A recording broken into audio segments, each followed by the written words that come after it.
जंग की तमाम कहानियां तो आपने सुनी होंगी, लेकिन क्या आपने कभी चिप वॉर के बारे में सुना है? चिप, जिसे हम माइक्रोचिप्स या सेमीकंडक्टर भी कहते हैं, क्या आपको अंदाजा है कि इस दुनिया में जितने भी इंसान हैं उन सब की जिंदगी 150 सेमीकंडक्टर्स के इर्द गिर्द घूम रही है? और क्या आप इस बात पर यकीन करेंगे कि जो अगला विश्व युद्ध होगा वो गोल्ड, ऑयल, कोहिनूर या किसी खदान के लिए नहीं, बल्कि सेमीकंडक्टर बाजार पर कब्जे के लिए ही लड़ा जाएगा? चौंकिए मत, इस युद्ध में कोई खून खराबा नहीं होगा। ये एक आर्थिक युद्ध होगा जिसे चिप वॉर का नाम दिया गया है, क्योंकि नाखून के बराबर दिखने वाले इन छोटे छोटे माइक्रोचिप्स को ही आज के इलेक्ट्रॉनिक युग का न्यू गोल्ड, न्यू ऑयल और न्यू कोहिनूर कहा जा रहा है। ऐसे में सवाल यह है कि ये माइक्रोचिप या सेमीकंडक्टर्स आखिर चीज है क्या, जिसके पीछे दुनिया के सारे देश भाग रहे हैं? ये सेमीकंडक्टर्स बनते कैसे हैं और सेमीकंडक्टर्स प्रोडक्शन के क्षेत्र में आज भारत कहां खड़ा है? विस्तार से इन्हीं सवालों का जवाब तलाशने के लिए आइए चलते हैं हिंदुस्तान के उस प्रयोगशाला में जहां से इस कहानी की शुरुआत होती है।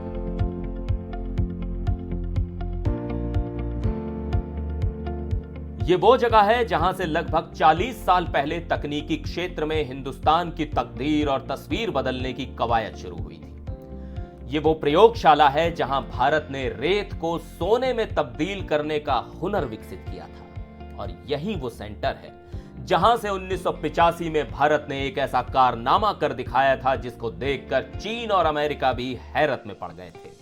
लेकिन अफसोस कि 1989 में साजिश की एक ऐसी चिंगारी भड़की जिसने न सिर्फ इस बेशकीमती प्लांट को बल्कि भारत के भविष्य के तमाम सपनों को भी खाक में तब्दील कर दिया था। यह जगह है पंजाब के मोहाली में स्थित हिंदुस्तान का पहला सेमीकंडक्टर प्लांट SCL, जिसे सेमीकंडक्टर फैब भी कहा जाता है।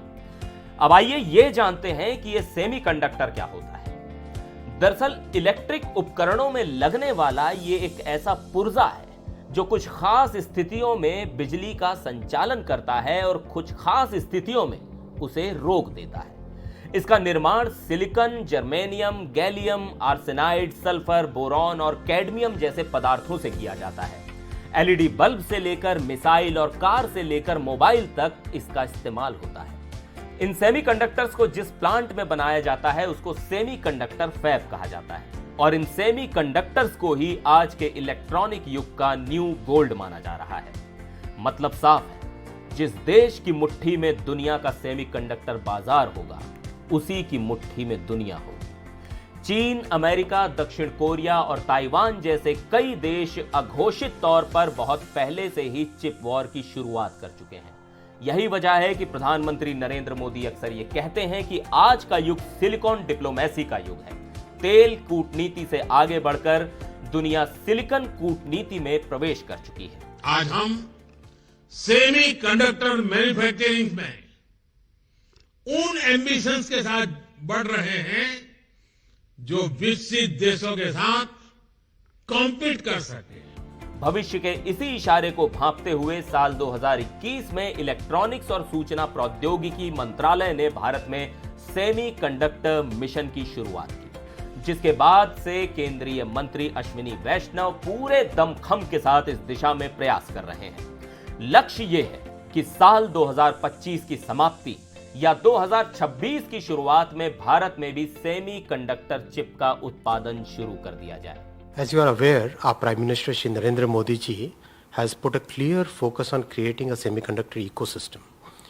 So the ecosystem approach basically means that we are trying to build each part of this semiconductor value chain, which is the design part of it, the talent part of it, fabrication, and within fabrication also both memory and logic chips. क्योंकि ये chip ही नहीं अब दुनिया की economy का एक नया केंद्र बिंदु है। वजह यह है कि सेमीकंडक्टर के बिना ना गाड़ियां दौड़ सकती हैं, ना हवाई जहाज उड़ान भर सकते हैं, ना ही आप मोबाइल फोन पर बात कर पाएंगे, ना ही डिजिटल पेमेंट, ना UPI और ना ही कंप्यूटर पर काम। सच तो यह है कि अस्पतालों में आपकी धड़कन सुनने और आपके भीतर झांकने वाली हर मशीन के दिल में भी यही चिप धड़कता है। इतना ही नहीं, mobile, radio, TV, washing machine, car, fridge, AC समेत आज के जमाने में शायद ही कोई ऐसा इलेक्ट्रॉनिक डिवाइस होगा जिसमें सेमीकंडक्टर का इस्तेमाल ना होता हो। तेजी से डिजिटल होती दुनिया में हर तरफ इसका ही बोलबाला है। यहां तक कि मिसाइल, रडार और अंतरिक्ष यान तक की कल्पना इसके बगैर नामुमकिन है। यही वजह है कि जब इसकी सप्लाई में कमी आती है तो दुनिया भर में खलबली मच जाती है। चीन और अमेरिका जैसे देश लड़खड़ाने लगते हैं। हम ऐसा क्यों कह रहे हैं, आप इसका अंदाजा इस बात से लगा सकते हैं कि इस धरती पर इंसानों की जितनी भी आबादी है, अगर उसका औसत निकाला जाए तो हर आदमी की जिंदगी में किसी ना किसी रूप में लगभग 150 सेमीकंडक्टर चिप शामिल है। यही वजह है कि कोरोना काल में जब दुनिया चिप की कमी से जूझने लगी तो दुनिया भर के लगभग 170 उद्योगों में हड़कंप मच गया। चीन, अमेरिका और ताइवान जैसे माइक्रोचिप्स के सबसे बड़े निर्यातक देशों की तमाम कंपनियों में प्रोडक्शन रुक गया, जिसकी वजह से इन कंपनियों को अरबों डॉलर का नुकसान उठाना पड़ा। इधर भारत में भी महिंद्रा और मारुति जैसी कार निर्माता कंपनियों का उत्पादन थमने लगा, जिसके चलते वेटिंग पीरियड 6 से 8 महीनों तक बढ़ गया। कोरोना महामारी के बाद रूस और यूक्रेन के बीच छिड़ी जंग ने सेमीकंडक्टर के क्राइसिस को और गहरा कर दिया। वजह यह है कि एक तरफ जहां रूस सेमीकंडक्टर माइक्रोचिप्स में इस्तेमाल होने वाले पैलेडियम धातु के सबसे बड़े सप्लायरों में से एक है, तो वहीं दूसरी तरफ यूक्रेन माइक्रोचिप्स के निर्माण में बेहद जरूरी नियोन गैस का सबसे बड़ा उत्पादक और सप्लायर है। सिलिकॉन से बनी नाखून के बराबर इस चिप की अहमियत का अंदाजा इस बात से भी लग सकता है कि जब चिप की कमी होती है तो दुनिया भर में न सिर्फ गाड़ियों का प्रोडक्शन थमने लगता है, बल्कि mobile, laptop, TV, computer, tablet जैसे डिवाइस महंगे होने लगते हैं। डेटा सेंटर लड़खड़ाने लगते हैं, नए एटीएम लगने ठप हो जाते हैं और रोजमर्रा की जिंदगी में इस्तेमाल होने वाले होम अप्लायंसेस के दाम आसमान छूने लगते हैं। यहां तक कि अस्पतालों में लाइफ सेविंग मशीनों की किल्लत हो जाती है। इस तरह ये छोटी सी चिप पूरी दुनिया को अपने शिकंजे में कसती जा रही है। जाहिर है कि जिस देश की आबादी जितनी ज्यादा होगी, चिप की जरूरत भी उतनी ही ज्यादा होगी।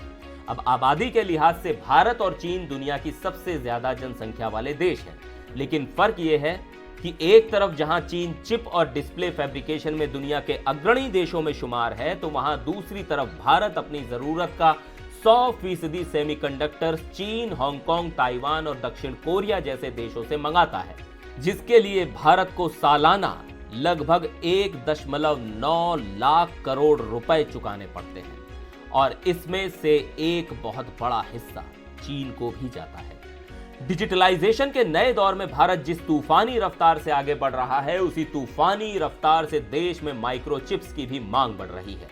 डिमांड का अंदाजा इस बात से लगाया जा सकता है कि सोना और पेट्रोलियम के बाद भारत में सबसे ज्यादा आयात इलेक्ट्रॉनिक सामानों का होता है। और जैसा कि हमने आपको बताया कि छोटे से बड़े लगभग सभी इलेक्ट्रॉनिक डिवाइस इसी माइक्रोचिप्स पर आधारित होते हैं। एक अनुमान के मुताबिक अगले कुछ सालों में भारत का सेमीकंडक्टर बाजार 100 से 110 अरब डॉलर तक पहुंच सकता है। मतलब साफ है कि सेमीकंडक्टर के आयात की वजह से भारत के विदेशी मुद्रा भंडार पर बोझ और भी ज्यादा बढ़ने वाला है। ऐसे में इस नुकसान से बचने का भारत के पास सिर्फ एक ही रास्ता है।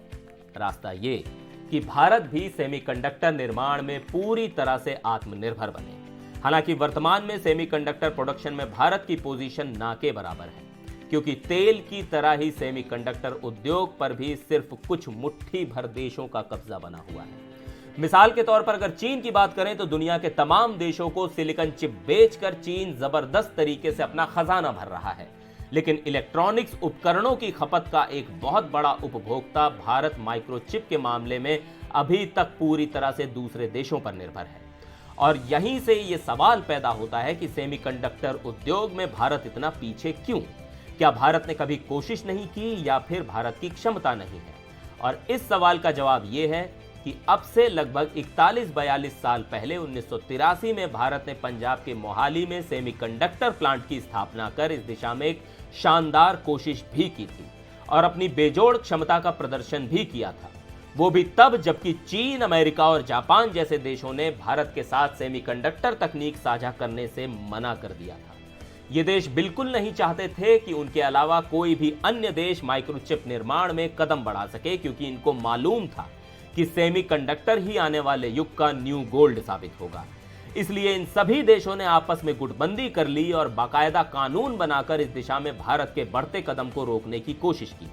लेकिन तमाम मुश्किलों के बाद भी तत्कालीन प्रधानमंत्री इंदिरा गांधी के प्रयासों से भारत ने खुद के दम पर संघर्ष करते हुए पंजाब के मोहाली में SCL नाम का एक फैब यूनिट लगाया, जिसके बाद मोहाली के इसी प्लांट में भारत ने अपने पहले फेज में 5 माइक्रोन लेवल के माइक्रोचिप बनाने में सफलता पाई थी।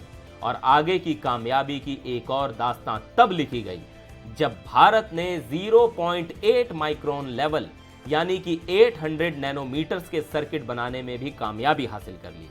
तब भारत की शानदार कामयाबी को देखकर अमेरिका और चीन जैसे देश भी हैरत में पड़ गए थे, क्योंकि उस वक्त भी यही देश सेमीकंडक्टर के क्षेत्र में लीडर थे। दरअसल अमेरिका और चीन में 1956-57 से ही सेमीकंडक्टर का प्रोडक्शन शुरू हो चुका था और इसी को देखते हुए तत्कालीन प्रधानमंत्री इंदिरा गांधी के नेतृत्व में भारत ने 1977 से इस दिशा में प्रयास शुरू किया, जिसकी बदौलत 1983 में मोहाली पंजाब में भारत के पहले सेमीकंडक्टर प्लांट का उद्घाटन हुआ और अगले 5 सालों तक इस प्लांट में प्रोडक्शन, रिसर्च और प्रयोग का काम शानदार तरीके से आगे बढ़ता रहा।